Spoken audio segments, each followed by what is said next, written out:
Good morning. It is Friday, July 9th, 2021, and let it be known, the coronavirus is still here. It's very much here, and there's new variants with that Delta variant. We're going to talk to one of America's foremost experts on this topic, Dr. Ebony Hilton. But first, let us bring on our president and CEO, Dr. Ben Chavis. Good morning, Dr. Chavis. Good morning, Stacey Brown. On behalf of the National Newspaper Publishers Association, representing 230 African-American owned newspapers and media companies all over the United States, our distinguished chair, Karen Carter Richards, of the Forward Times in Houston, Texas, and all of our executive committee and our 17 board of directors, our whole staff. It's another Friday, Stacey, but we're so pleased that we're going to have Dr. Ebony Hilton on this morning.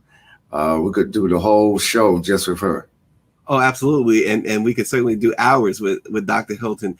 I just love her candidacy, how open she is and direct she has always been, and bringing valuable life-saving information. And it's life-saving only if people listen. We're going to get to Dr. Ebony Hilton very shortly, but a couple of news topics, Dr. Chavis, that we can't avoid. Just prior to a planned meeting with more than a dozen civil rights organizations yesterday, Vice President Kamala Harris announced a $25 million Democratic Party investment for voter education and access. Vice President Harris made the announcement at Howard University in Washington just before a meeting she and President Joe Biden plan to attend with the NAACP, the Urban League, the National Action Network, and others. It also comes as Democrats attempt to blunt the voter suppression laws and efforts in Republican-led states. This campaign, said Vice President Harris, is grounded in the firm belief that everyone's vote matters. It's the I Will Vote campaign that the Democrats are backing. He says, we are fighting back. So, Dr. Chavis, we know that in Texas, Governor Greg Abbott is holding some special sessions of the state legislature so that they can reissue these voter suppression laws and voter suppression laws around the nation. We know how important this effort is, led by Vice President Kamala Harris. Well, we appreciate the fact that President Biden has called upon the Vice President of the United States, Vice President Harris, to lead this effort. And she made the announcement at the Wright University, Howard University, HU. Is the leading HBCU, but we thank all of our HBCUs, and we making sure that our civil rights leaders, our HBCU leaders, our grassroots leaders, all of our organizations, we got to work together. I think where there's unity, we can have resolve to make a difference. That's what happened in the November election. We had one of the largest Black voter turnouts. And then in Georgia, for the special election earlier this year, they had the largest voter Black turnout, which led to 2 new United States senators. So we have a pathway. Every time we make progress, there's always a counter response. And what Texas is doing, what Florida is doing, what Georgia is doing at the state level, they're trying to prevent us from voting. Same thing around COVID-19. There's so many mixed messages, incorrect information out there. The truth of the matter is African Americans are still disproportionately impacted by voter suppression and by COVID-19. And these are issues that we need to pay attention to. And they're related. When you're fighting systemic racism, you have to fight systemic racism in all disciplines, in all places, not just in one place.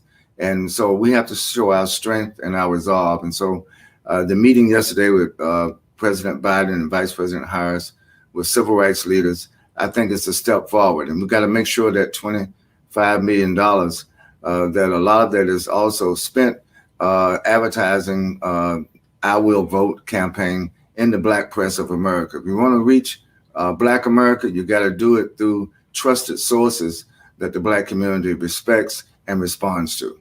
Yeah, absolutely. And Dr. Chavis, here's a fantastic story. Alexis Hawkins, an African-American woman from Washington, D.C., she was expelled from high school, but she's turned her life around. And guess what she's done? She's earned her law degree from Howard Law School. She says she aims to address systemic racism and help other Black girls who were once like her. She told blacknews.com that she had a very tough childhood growing up. Having an unstable home led her to the foster care system, which introduced her to a neighborhood that protects each other, she said, yet through fighting in other violent ways. At the age of 15, despite being an A student, Hawkins was eventually expelled from high school. But after a trip to the anti-violence group Peaceaholics, she decided she didn't want to continue living her life that way. She earned a GED from Woodland Jobs Corps Center in Maryland, and then she took up a criminal justice degree at Benedict College in Columbia, South Carolina. She then enrolled to Howard Law School, where she just graduated. Congratulations to Alexis Hawkins. What a story, Dr. Chavis. Oh, it's a great story. And Black women, I'm so proud of all of our sisters who are taking a lead at the grassroots level, at the state level, and at the national level. And I think Sister, we not only congratulate her on receiving the law degree from Howard, but it shows you, exposes all what we talked about earlier about systemic racism. Our young people are disproportionately expelled from school. Our young people are disproportionately disciplined and really almost pushed out of the educational system. And there's a pipeline from the school system to prisons that we have to break up, that we have to dismantle. You know, American apartheid is real, and it has to be dismantled in all of its aspects. Yeah, I want to say good morning to Michelle Madison and Annette Phillips. Joni King is watching, so is Gregory Muhammad, and our buddy down in Texas, Cheryl Smith of the Texas Metro News, the publisher, the great publisher there, and Lynn Spivey, and all who are watching this morning. We want to say a special good morning to our special guest, Dr. Ebony Hilton. Good morning, Dr. Hilton. Good morning. How are you all? Doing fine, Dr. Hilton. Welcome to the Black Press of America. Yeah, it's good to see y'all. It's always great to have you, Dr. Hilton. I want to start this way, Dr. Hilton. First of all, everybody should know you can follow Dr. Hilton on Twitter, where she should be verified. What's Twitter doing? She has. Here's some of the things that Dr. Hilton has tweeted. She's and very direct. The shift of COVID to an illness predominantly in the young. Over 4 million people have now died from COVID-19. The World Health Organization criticizing easing of restrictions and vaccines access inequality. Just 0.3% have gone to poor countries. She quotes the New York Times there. She also mentions that millions of health and care workers have still not been vaccinated. And finally, I'll mention this. She says, and this is what infuriates me. Just like I said back in March 2020, before the CDC became transparent with the data, there will be racial health disparities due to COVID testing and COVID death. I'm also saying there will be disparities with, and this is very important, long COVID, including our children. Let's start with long COVID, Dr. Hilton, because people are just not listening. Yeah, I tell people over and over again on Twitter, there are more consequences for COVID-19 than just death. We have to think about how the inflammatory process affects each organ system. So we hear people oftentimes say, oh, all I lost was my taste and smell. But that means that literally the virus infected your brain. And if you think about, just like when you fall and scrape your knee, how you get scarring there, the inflammatory process, the healing process that happens when you have that huge inflammatory response, what does that do as far as laying tracks for you developing scarring and in the development of Alzheimer's or multiple sclerosis, Parkinson's disease? There's studies now out of Stanford that are looking at persons who died from COVID-19 who didn't necessarily present with neurologic or brain differences. But when they did autopsies, their brain structure was looking like those patients who had Alzheimer's and those patients who had Parkinson's. And so we don't know enough. There's studies literally out of Germany right now. There was one that tracked patients for 12 months. And what they found was that only 23% of them were symptom-free within that 12 months. Only 23%, which means, we're looking at 77% of persons for an entire year said that I'm not fully back to my mental acuity, that I'm having difficulty concentrating, that I'm having this brain fog that people are describing where they can't find words as easily as they once were. It's not worth the risk And especially when we're thinking the Delta variant now is shown to be more contagious and more transmissible for our younger generation. And what do you do when you're 9, 10, 15 years old? And it affects and impairs your ability to think in that way. We're setting ourselves up for not only a health crisis, but an economic crisis because we won't be able to achieve that educational attainment. And it's simply not worth it. Wow. Let's look behind Dr. Hilton. See all those degrees? No. She knows what she's talking about. No. Listen to her. Dr. Chavez, I know you want to jump in. This is, this is so important. Well, again, Dr. Ebony Hilton personifies the best of the best. And that is why the Black press, Dr. Hilton, we need you. And we need your voice. We need your genius. We need your warnings and your cautions and your prescriptions so that Black America can get out of harm's way. It's one thing for people to be offered the opportunity to get vaccinated. It's another thing to take advantage of that opportunity to respond positively. And I think that, as parents now get ready to send their kids back to school, can you just emphasize again, Dr. Hilton, the importance of young people, the importance of young people to take this very seriously, as well as their parents, because we face an awful situation coming up this fall, where if we don't get a hold of this Delta 3 variant of COVID-19 virus, it's going to be another devastating impact on Black America.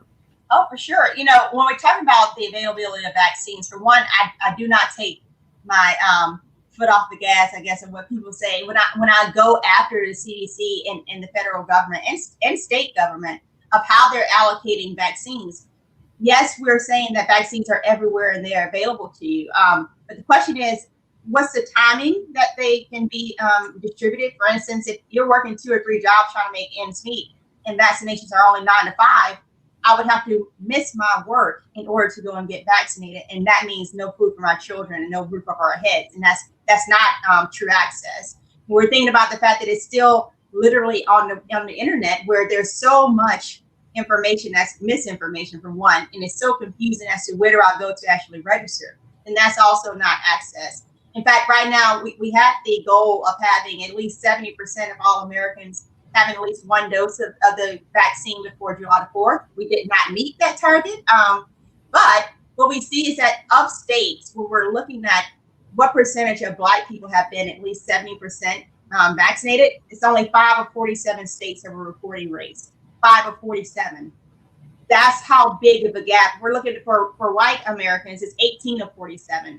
For Asian Americans, it was 40 out of 44 states that were reporting along those lines. So it is really one of those things where we have to push and say to local and to the federal health entities to say, is this truly equitable? And how do we meet people where they are?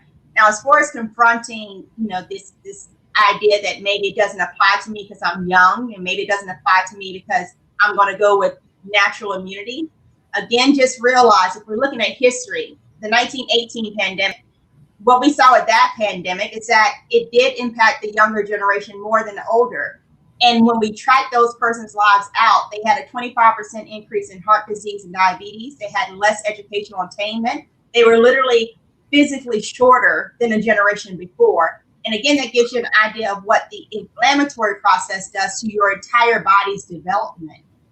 So you're not out of the woods. And unfortunately, I literally have to make a call after I get off of here with one of my mentees who has not had her taste and smell since January. God. Again, what does that mean for your overall? And I don't want to scare her. I don't want to scare anyone. This is not to be an alarmist at all. It's just literally to be honest, truth, and transparent in saying that we do not know what risks are associated with that type of inflammatory process. Wow. So tracing back from the 1918 pandemic, you guys were able to find, medical science was able to find that there was some real long-term effects. And so it really, really heightens, it seems it would heighten people's urgency to get this vaccination and to protect themselves. We saw Dr. Hilton, my family and I were in Fort Lauderdale, and then we were in Virginia Beach, and it disappeared that no one was wearing a mask at all. We were basically the only ones wearing a mask, save for maybe a couple of other folks, but we're talking about tens of thousands of people on the beaches, and no one had a mask. Yeah. And I really can't even fault them. At this point, I feel like the CDC has done a great confusing act for persons, because they said if you're vaccinated, you can take off your mask. And that simply, I think, was very premature. And I'm very frank with that on any social media platform when I tag them. Truth being is that we have to recognize that things change within a pandemic very quickly. Things are both global and both local at the same time. If you're in Texas or if you're in Mississippi or Arkansas, we know that there's places where vaccine uptake has been just truly abysmal. When you think about the access that are made available to those persons, and we're looking and we're seeing that in the South and in the Midwest, that, and even in the West now, we're starting to see an uptick in our caseload. And the problem with this pandemic is that we've always been reactive more so than proactive. When we start to see those caseloads start to tick up, we're already behind the 8 ball. And as an anesthesiologist, my job when I'm taking care of someone with surgery is I want to anticipate what can happen wrong with you before it actually happens, so I can prevent it from happening in the first place. And right now, if we take a look and see what's happening in Israel, if we take a look and see what's happening in the UK, we can see where their caseloads are increasing. Unfortunately, their hospitalizations are starting to increase. Unfortunately, their death count is starting to increase. We see that we're having problems in India. We're having problems in South America. The United States is no different, right? We are not some, beacon of protection. And we will see, unfortunately, that our consequences will stretch into the fall and possibly into the winter, when it doesn't have to be that way. We can still wear our masks, and please, everyone, just get vaccinated. In that last shot, you saw Dr. Hilton herself getting her shot. Dr. Chavis, I know you've talked about, and we've seen you get your shots. I got mine. Your message, Dr. Chavis, as well, to go along with the fantastic Dr. Hilton. Well, there's an urgency. And again, I want to thank Dr. Ebony Hilton for being a part of the NMPA's coronavirus task force, one of the first doctors and her other colleagues there at the University of Virginia in Charlottesville. I'm just so impressed with these young African-American physicians and doctors on the front line of this battle with this pandemic. And Dr. Hill, I'm glad you mentioned the World Health Organization. The Trump administration quit the WHO. Now the Biden-Harris administration is back in. Just this week, Japan announced a state of the emergency because of COVID-19, but yet they're going forward with the Olympics. I'm very concerned that on one hand, we hear these dire warnings about the dangers of COVID-19, particularly with the Delta 3 variant, but yet public policy at the state level, public policy at the local level, and sometimes even at the national level doesn't seem to have the sense of urgency or emergency that should happen. We should be proactive now and not just reactive to the devastation of the virus. Right, and Japan for sure, they've had, unfortunately and oddly, a abysmal vaccine rollout. I'm not sure what's going on over there as far as their politics or how they are structuring the rollout, but for them to be as advanced as they are doing a horrible job. And to bring persons from all over the world into that center where we know we have a risk of picking up the another variant, not even the Delta variant. We're now on the Lambda, right? So of picking up those variants and then dispersing that back into those countries is just a risk that we should not take. And if Japan is having a crisis, we can look at Arkansas. In one day, the state of Arkansas went from 55 cases of COVID being hospitalized to 416 people being hospitalized because of COVID in one day. The United States of America has a tendency to look at everyone else and say, you all have a problem. But again, I urge people to think about the fact that our testing is down in the United States. Our cases are down because we're not testing as much, right?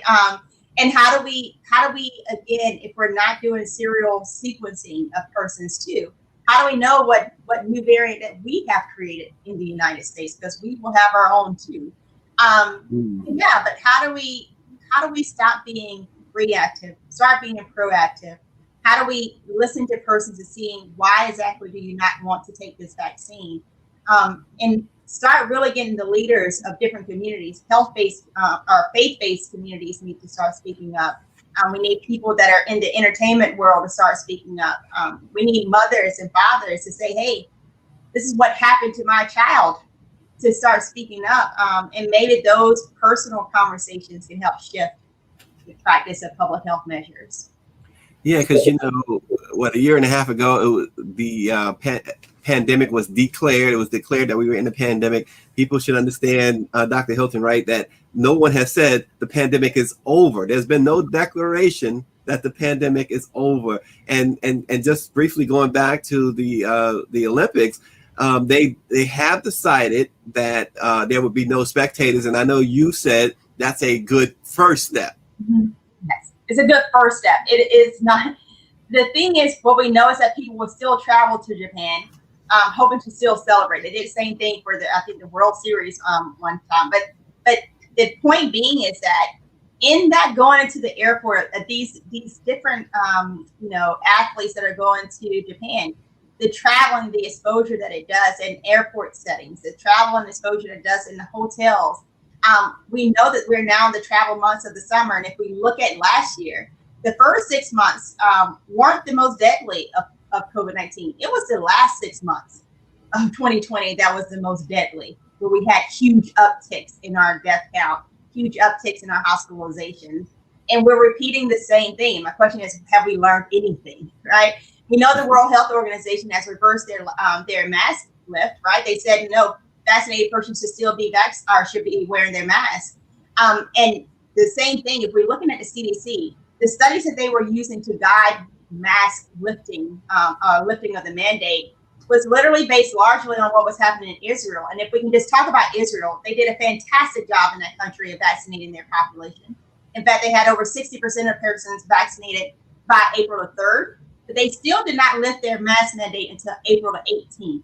Now, what we see now in Israel, however, is that the Delta variant has made its home there, and their caseloads have started to increase, their hospitalizations started to increase. And so what they do, they reversed that mask mandate and said, no, we need to actually have our mask back on.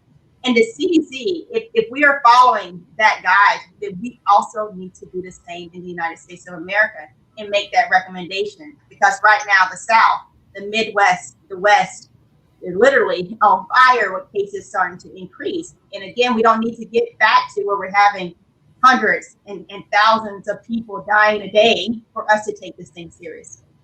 Yeah, Dr. Chavis. Well, I'm just nodding my head to Dr. Hilton's clarity, transparency, truth, honesty.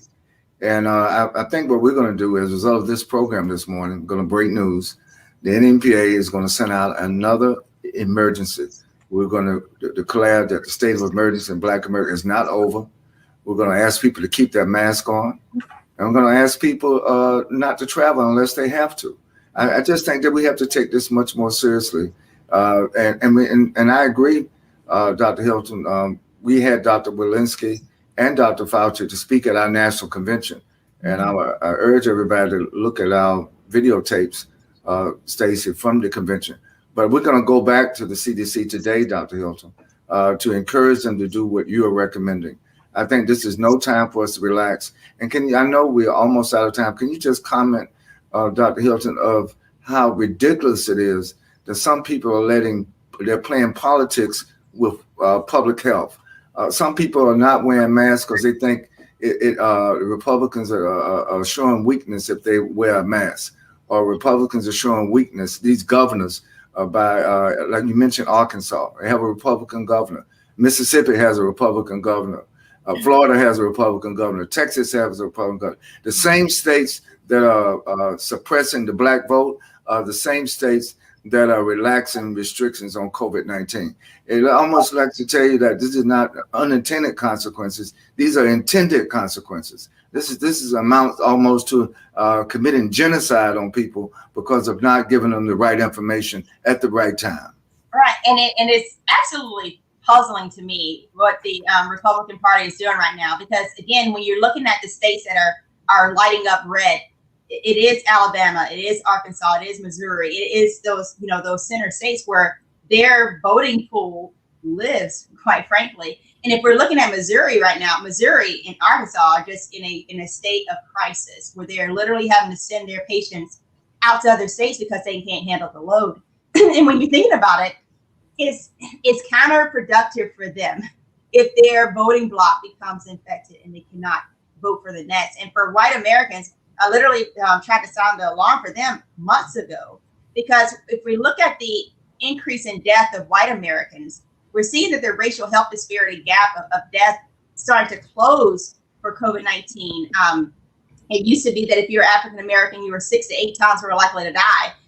Now it's about twice as likely. And it's not because Black people are dying less, it's because white people are dying more.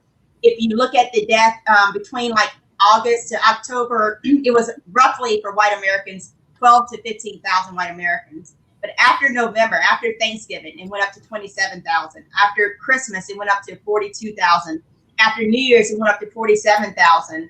And after, between February and March, 58,000 white Americans died from COVID-19. And it's largely behavioral. It's largely when we had the protests of, I don't want to wear a mask and we're going to burn our mask and we're still going to travel despite, recommendations not to travel. And it's costing their lives.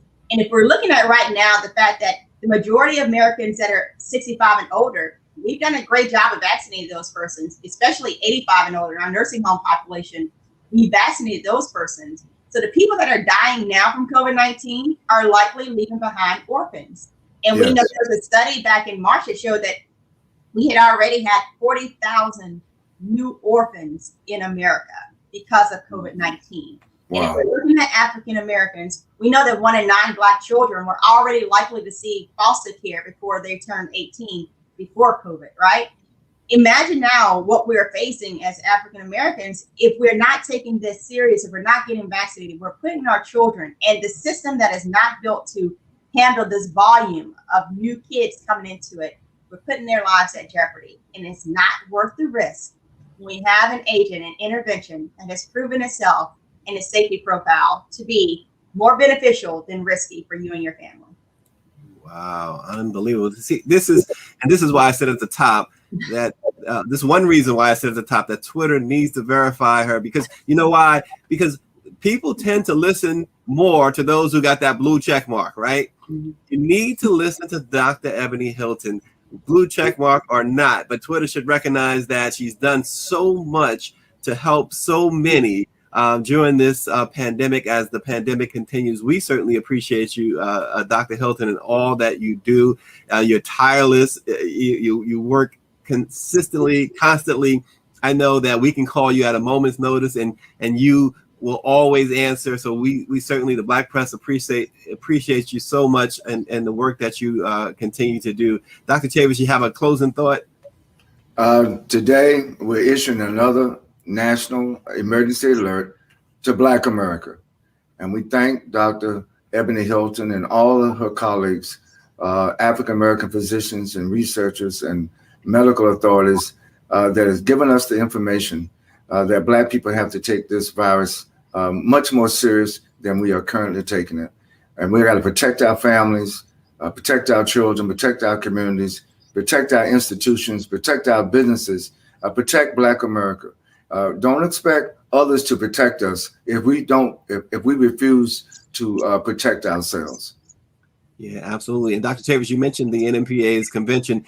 Also, during that convention this year, we do do a replay of Dr. Hilton and her colleagues as they talk about COVID. So check it out at www.virtualnmpa2021.com. That's www.virtualnmpa2021.com. And you'll hear so much more of the genius that Dr. Hilton and her colleagues bring, especially about this deadly coronavirus.